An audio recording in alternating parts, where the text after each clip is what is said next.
반갑습니다. 돌집사TV입니다. 자, 오늘부터는 이제 유통관리사 기출문제 풀어볼 건데요. 정답 그리고 보기에 나와 있는 문제들 왜 오답인지 정답인지 이유까지 다 하나씩 파헤쳐 보면서 풀어보도록 하겠습니다. 자, 먼저 1과목 유통물류 일반이죠. 25문제가 나옵니다. 자, 1번 보겠습니다. 자, 다음은 유통산업발전법에서 정의한 체인사업의 한 유형이다.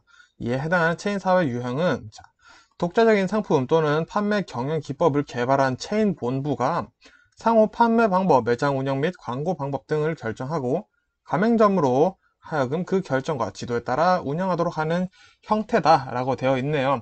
자, 여기서 보면은 본부가 존재하고 지금 가맹점이 존재합니다. 자, 그래서 문제를 한번 보면은 일단 직영점은 아니겠죠. 가맹점이라는 단어 나왔으니까 3번 지우고. 자, 그리고 조합형, 카르텔형, 자, 이미 가맹형 이렇게 있는데, 자, 이 내용 같은 경우는 지금 프랜차이즈에 대한 설명을 하고 있는 거죠. 자, 그러면 이미 가맹형 체인 사업은 뭐냐? 자, 요거는 본사와 체인점, 가맹점이 이제 협업을 하는 건데, 요 내용 지금 보기만 보면은 본부가 가맹점을 지도를 하고 있죠. 그래서 이미 가맹형은 아니고요.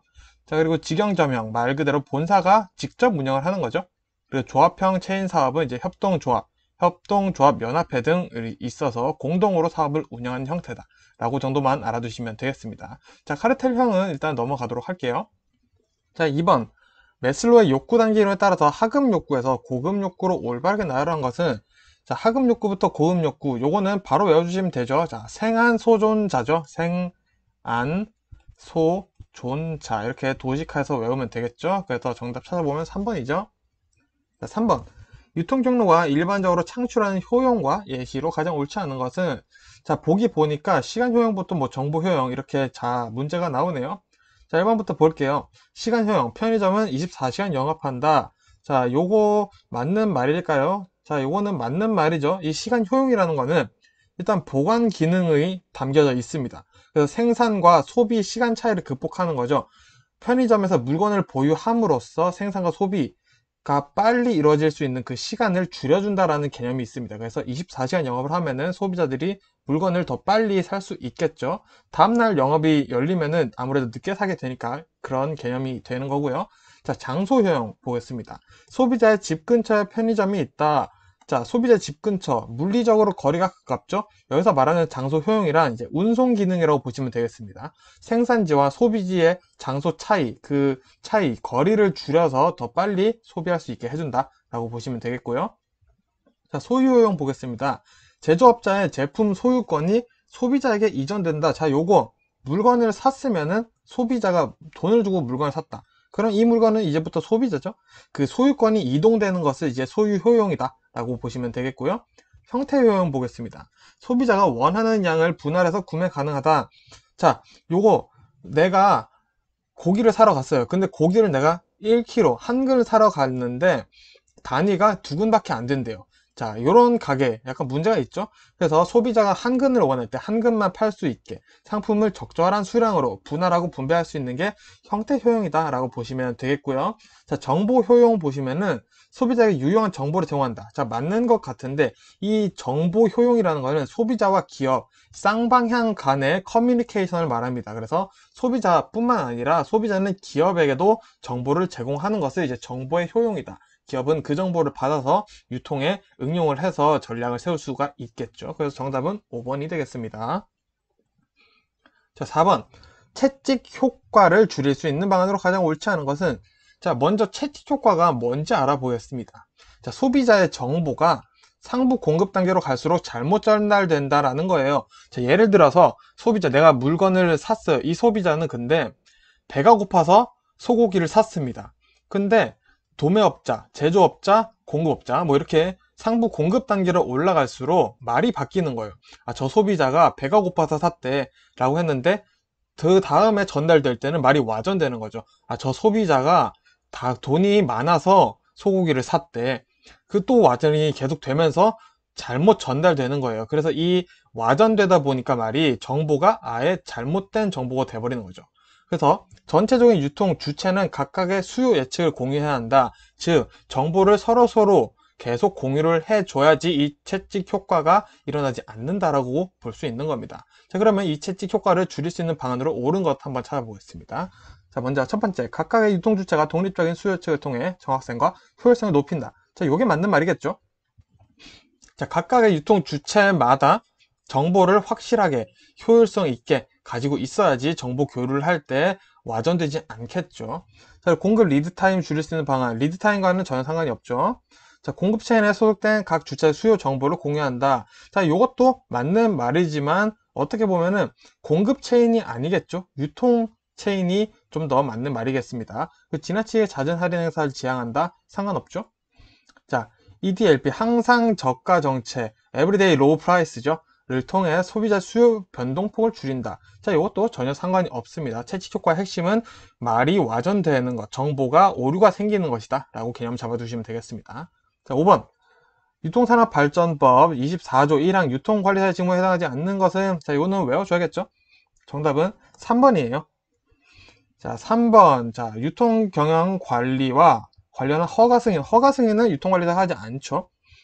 자, 유통관리사는 뭐하냐? 관리기법 향상, 그리고 계획조사 연구, 진단평가, 상담, 자문, 이런 것들을 하고요. 그 밖에 유통경영이나 관리에 필요한 사항들을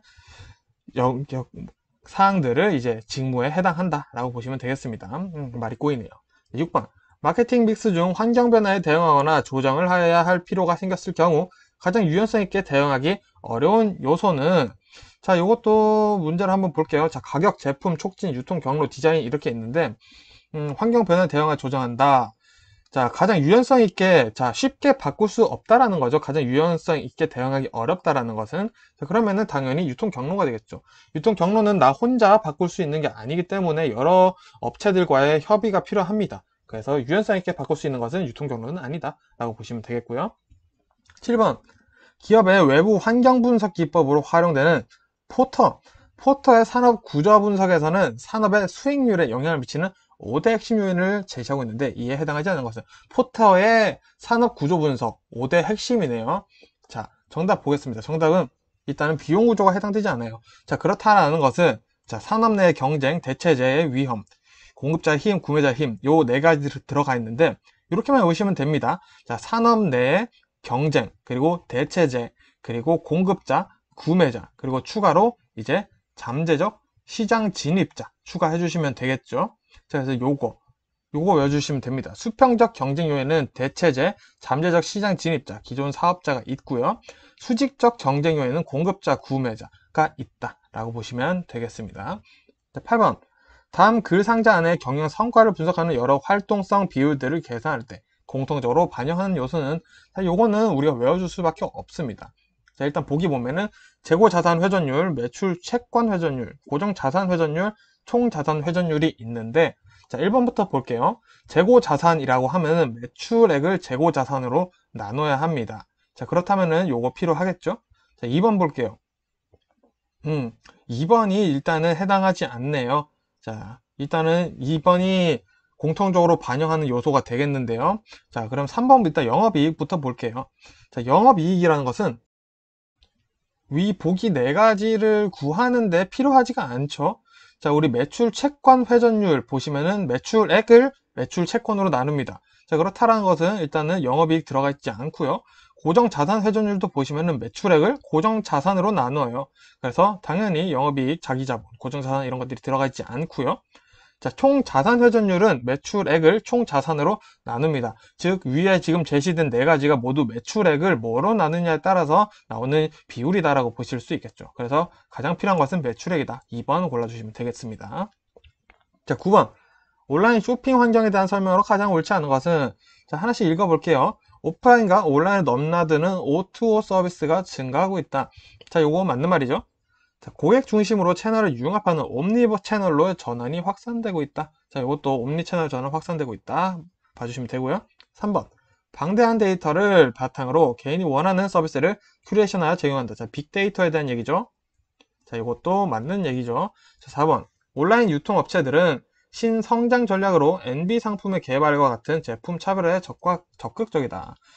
자, 유통업자가 만드는 상품은 우리 PB죠. 그래서 정답은 4번이 되겠고요. NB 상품이 아니라 PB 상품을 개발해서 제품 차별화에 중점을 두고 있죠. 자, NB 상품은 이제 제조업자가 만든 상품이 되겠죠. 자, 5번까지 볼게요. 이커머스는 식료품을 포함한 일상 소비재 시장으로 확산되어가는 추세이다. 아이고, 추세이다. 자, 이것도 맞는 내용 되겠습니다. 자, 10번 보겠습니다. 다음 중 집중적 유통 경로에 가장 적합한 것은, 자, 집중적 유통 경로라는 것은 편의품이라고 생각하시면 돼요. 누구나 제품을 취급할 수 있다라는 게 핵심입니다. 그래서 보시면은 1번 식료품, 담배 등을 판매하는 편의점. 자, 편의품이죠. 누구나 제품을 취급할 수 있죠. 그래서 정답이 바로 나오네요. 집중적 유통 경로에 해당하는 것은 이런 편의품, 누구나 제품을 취급할 수 있는 거고요. 카메라 렌즈, 전문품이죠. 고급 의류, 자, 이거 사치품 전문품이죠. 선매품 뭐 되겠죠. 특정 브랜드의 전자제품 파는 것도 뭐 전문품이라고 보겠습니다. 독특한 디자인의 가구를 판매하는 저고점, 가구점이네요. 자, 이런 친구들은 뭐다? 전속적 유통 경로가 필요하다라고 알아두시면 되겠습니다. 11번. 제조업체에 의해 개발, 생산, 프로모션 등에 관한 활동이 이루어지고 유통업체에 의해 판매되는 상품을 무엇이라고 하는가? 자, 방금 전에 나왔었네요. 자, 제조업체가 만드는 상품은 뭐냐? 지금 이거 물어보는 거죠? 정답은 NB 상품이죠. NB 상품이다. NB 상품. 자, 개별 상품, 프리베이트 브랜드는 뭐다? 유통업체가 만드는 상품이다. 차별화를 두기 위해 만든 상품이다. 알아두시면 되겠고요. 자, 무상표는요, 광고비와 포장을 간소화하는 겁니다. 광고비를 줄이고 포장비를 줄여서 원가를 절감시키는 게 무상표 상품이다 라고 보시면 되겠고요. 점포상표는 소매업 사시는 분들이 사용하는 브랜드라고 보시면 되겠고요. 자, 우리 마트의 상품입니다. 이런 게 점포상표가 되겠고요. 경쟁상표는 후발에 진입한 브랜드에 대항하기 위한 저가 상품입니다. 자, 기존 시장에 진입해 있던 브랜드들이 이제 후발 진입한 브랜드들에 대항하기 위해서 만든 저가 상품이다 라고 보시면 되겠습니다. 자, 12번. 다음 글 상자에서 설명하는 용어는, 자, 컨테이너를 적재한 트레일러를 철도의 무게화차. 자, 무게화차라는 거는 뭐죠? 지붕이 없다라는 거죠. 지붕에 없는 기차에 실어서 컨테이너를 운송한다. 자, 이것만 봐도 사실 나와요. 자, 일단 보겠습니다. 정식 명칭은 트레일러 온 플랫카다. 자, 트레일러 온 플랫카다. 이 플랫카라는 거 일단 기억해 두시고요. 화주의 운전에서 기차역까지는 트레일러에 실은 컨테이너를 트랙터로 견인한다 라고 되어 있습니다. 자, 요거 기차로 운행을 한다 해서 피기백 되겠습니다. 자, 피기백. 자, 그러면은 버디백은 뭐냐? 버디백은 항공기와 트럭의 복합 운송 형태라고 보시면 되겠고요. 피시백은 물고기 피시죠? 그 피시는 아니지만 선박 트럭의 복합 운송 방식이다 보시면 되겠고요. 그리고 피기백이 이제 철도, 트럭 화물이죠. 이런 것들이 복합되어 있는 형태다 라고 보시면 되겠습니다. 13번. 유통 경로의 전방 흐름 기능만 올바르게 짝지어진 것은, 자, 이 유통 경로에는 3대 기능이 있습니다. 첫 번째 나왔던 전방 흐름 기능이 있고요. 두 번째 후방, 그리고 양방향 흐름 기능이 있는데요. 전방 흐름 기능에는 뭐가 있냐? 촉진, 소유권, 물적 소유, 이런 물리적으로 내가 물건을 가지고 있는 이런 것들이 이제 전방 흐름 기능에 해당이 되고요. 후방 흐름 기능은 물건을 주문한다던가 시장 정보, 그리고 대금 결제, 이런 것들이 있습니다. 자, 요런 것들, 자, 물건이 결제되고 나서 결제를 되기 위해서는 뭐가 필요하죠? 주문이 필요하죠. 주문을 하려면 시장 정보가 또 있으면 좋겠죠. 이게 후방 흐름 기능이고요. 양방향 흐름 기능은 뭐냐? 양방향이니까 대화가 오가는 느낌이죠. 그래서 협상, 금융, 그리고 위험 부담 어떻게 할 거냐, 이런 내용들이 나오게 됩니다. 그래서 전방 흐름 기능으로만 올바르게 짝지어진 것을 보면은 4번이죠. 자, 촉진, 물리적 보유, 소유권. 자, 이렇게 해서 이 세 가지 구분해서 외워주시면 좋을 것 같고요. 자, 14번. 경로 구성원들 중 재고 부여에 따른 위험을 누가 감수하는지에 따라 경로 구조가 결정된다는 내용을 담고 있는 이론은, 요거 바로 외워주시면 됩니다. 정답은 4번 연기 투기 이론이고요. 자, 연기 투기 이론이라는 거는 구성원들이 경로 활동 수행을 연기하거나 투기를 선택하면 이 경로 길이가 달라지게 된다라는 겁니다. 그러면은, 자, 재고를 누가 그동안 가지고 있을 거냐라는 문제가 생기죠. 그렇기 때문에 요 재고 보유가 결국 경로 구조를 결정한다라는 게 연기 투기 이론이다 라고 보시면 되겠습니다. 자, 1번 대리 이론은 그럼 뭐냐? 자, 조직을 계약 관계로 보므로 계약자를 주인과 대리로 나눈다. 요 정도 알아두시면 되고요. 정치 견제 관점 이론은 내부 구성원과 외부 관계자의 이해관계에 따라 경로 나뉜다. 이렇게 보시면 되고요. 게임 이론은 뭐냐? 제조업체와 중간상이 각자의 이익을 위해 조정하는 과정에서 유통 경로가 나뉘는 것을 게임 이론이라고 하고요. 제조업체와 중간상이 서로 이제 게임을 한다라고 보는 거죠.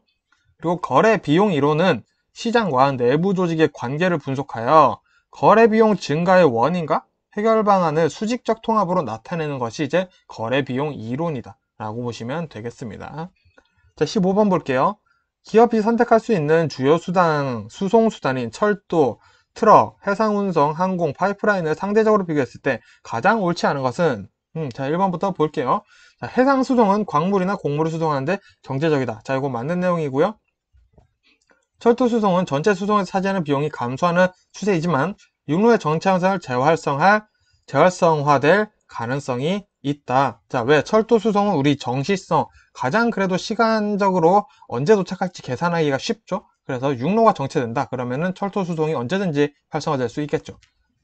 자, 이것도 맞는 내용이죠. 3번. 자, 파이프라인 수송은 단위당 비용, 속도, 이용, 편리성 측면에서 상대적으로 우수하다. 자, 라고 되어 있는데, 요게 일단 틀린 내용입니다. 자, 파이프라인 수송이라는 것은 일단 초기 투자 비용이 굉장히 높아요.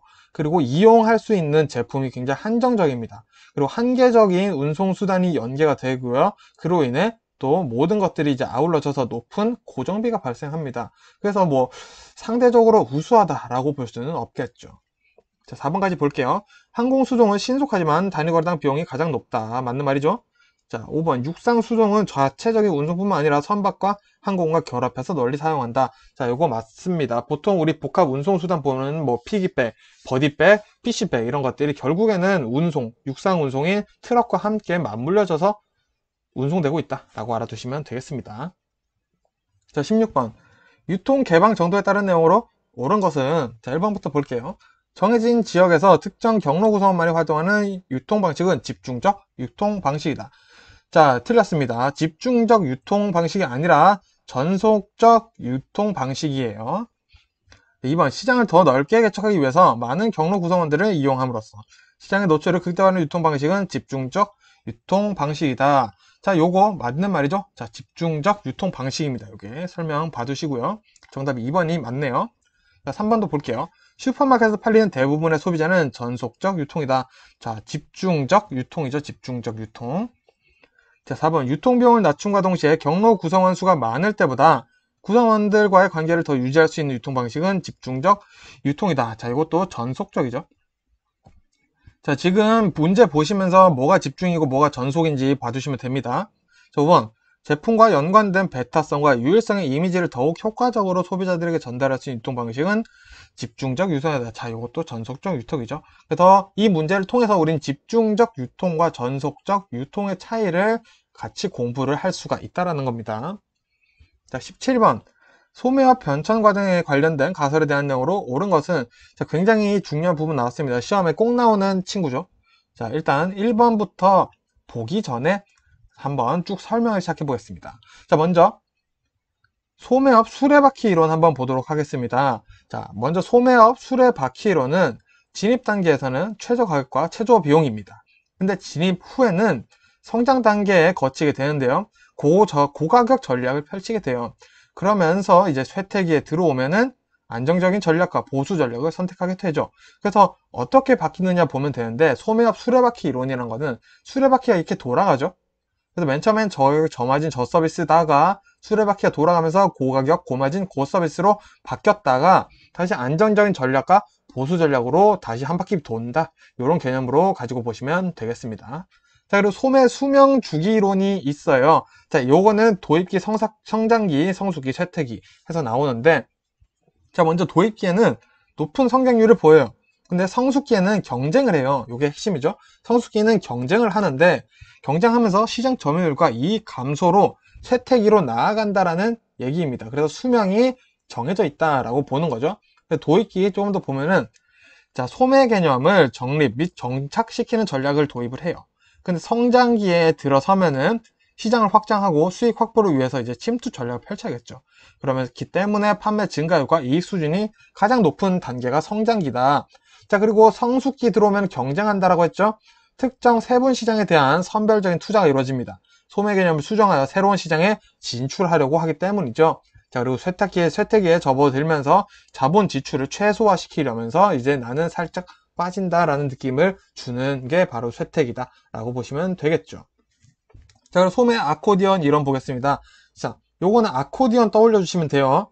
자, 소매점은 시간이 흐르면 전문화된 한정 상품을 소매 형태로 진화하고 다양한 전문적인 상품을 취급하는 진화를 한다. 자, 무슨 말이냐? 자, 맨 처음엔 다양한 제품을 해요. 근데 시간이 지나면서 한정된 전문화 상품으로 진화를 해갑니다. 그리고 나중에는 또 다양한 제품으로 바뀌어요.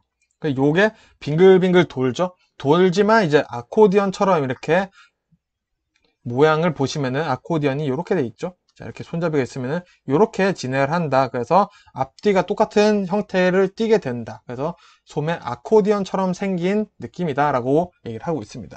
자, 그래서 이제 문제 한번 풀어 볼게요. 자, 먼저 1번 수레바퀴 가설.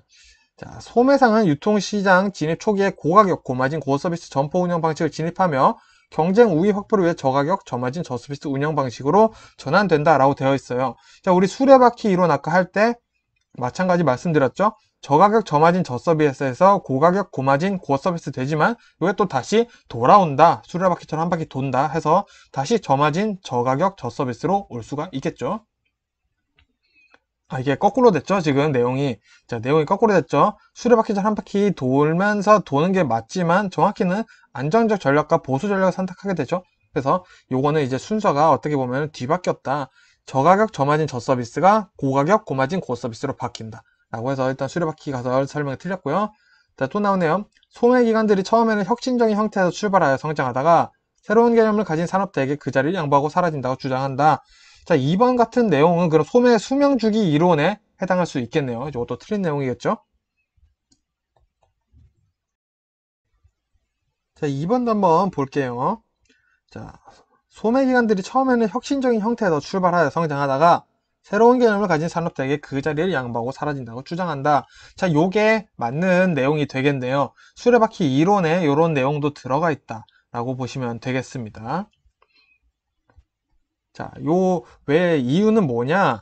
자, 가격적인 요인을 많이 생각을 해요. 수레바퀴 이론은. 그렇기 때문에 가격적인 요인만 소매업 변천의 원인으로 봅니다. 그렇기 때문에 새로운 개념을 가진 산업태가 오면은 양보를 하고 사라지게 된다라고 보시면 되겠고요.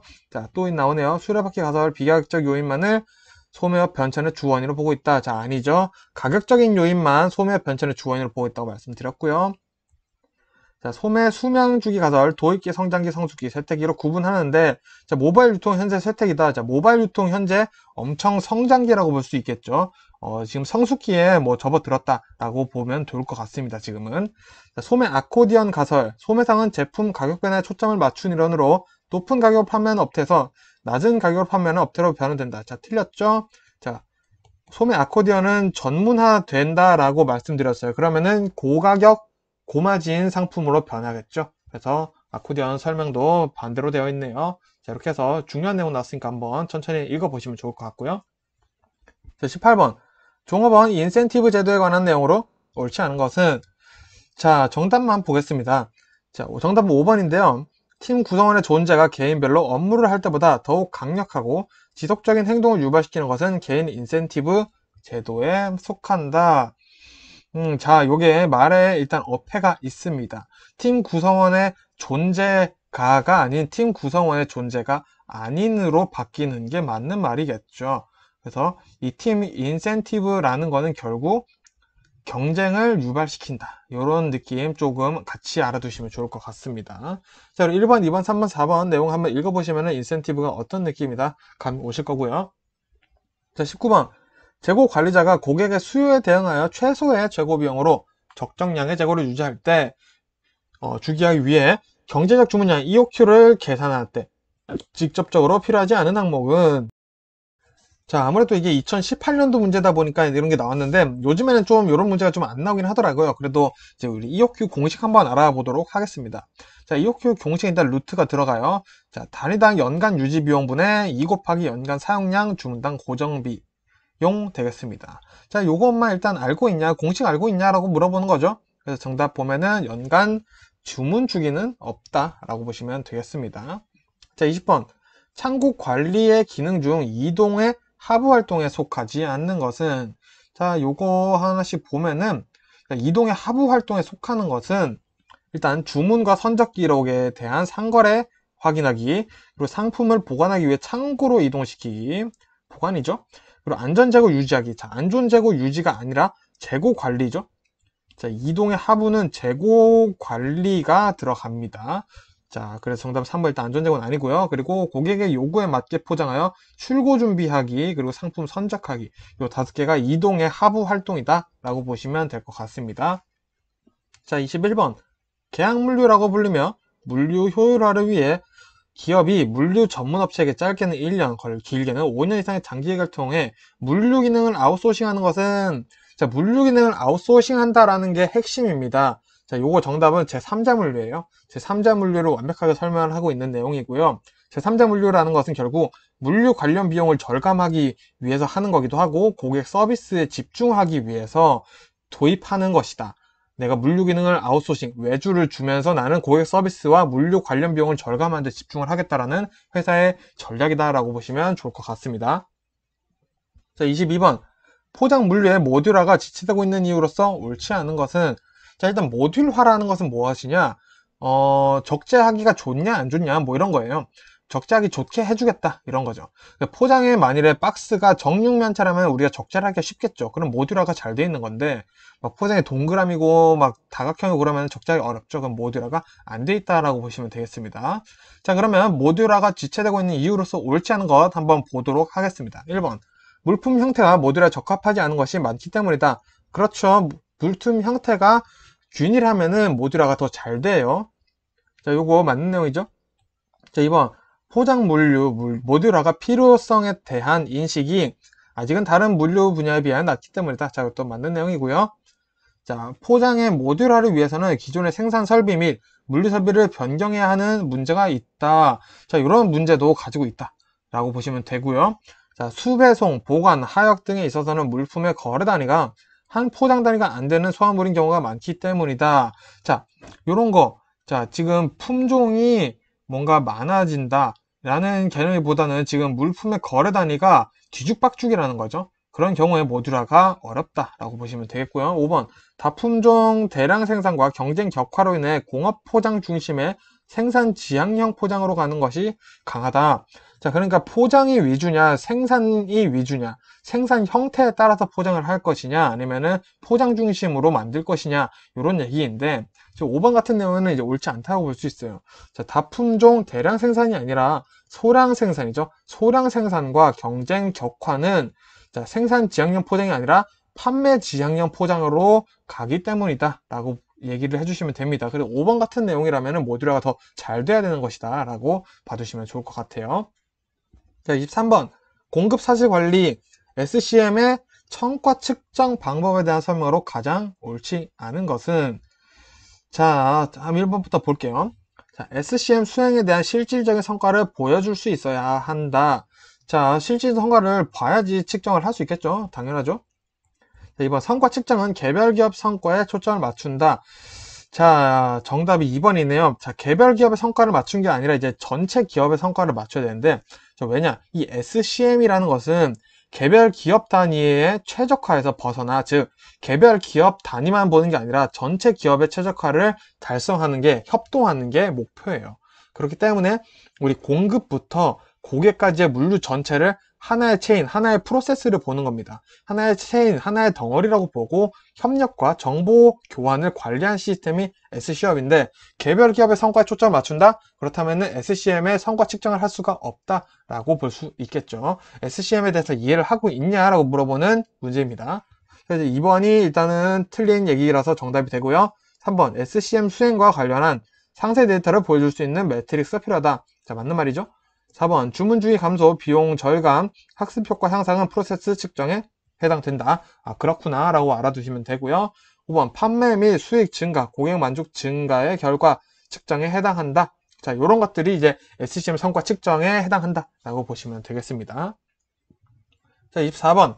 수송과 배송의 효율적 관리에 대한 설명으로 가장 옳지 않은 것은, 자, 1번부터 볼게요. 소화물 수송과 비교하면 대형 화물로 만들어 수송하는 경우 단위당 고정비가 절감되어 수송비가 적게 든다. 자, 요거 맞는 내용입니다. 맞는 내용이에요. 자, 2번. 공동 수배성은 일정적 내에 있는 기업이 협업함으로써 이루어질 수 있다. 자, 이것도 맞는 내용입니다. 그냥 외워주시면 되고요. 자, 효율적인 수배성을 위해 복화율은 최소로 유지해야 한다. 요거 틀린 내용이죠. 자, 복화율이라는 게 뭐냐? 화물차가 부산에서 서울로 갔어요. 자, 서울에다 물건을 내려놓고 왔습니다. 그럼 서울에서 그냥 돌아오냐? 그냥 돌아오면 안 되죠.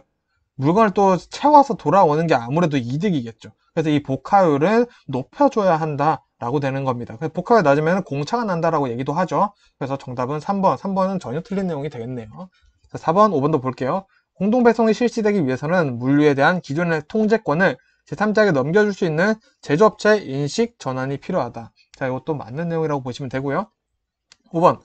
배송계획의 개선에 의해서 배송시간과 주행거리를 최소한으로 통제하며 화물량의 평준화를 가능하게 해야 한다. 자, 이거 결국 리드타임을 줄이자라는 거죠. 리드타임을 줄여야 한다라는 얘기를 이렇게 풀어서 하고 있는 겁니다. 그래서 어쨌든 정답은 3번 복화율은 높여야 된다라고 보시면 되겠습니다. 자, 25번. 최근이나 미래의 유통환경 변화에 대한 내용으로 가장 거리가 먼 것은, 자, 1번부터 볼게요. 인구 성장 정체로 인해 상품 시장의 양적 포화와 공급 과잉을 초래하게 될 것이다. 자, 요거 맞는 말이죠. 저 맞는 말이라고 볼 수 있겠네요. 천천히 읽어봐도 그렇죠. 자, 2번.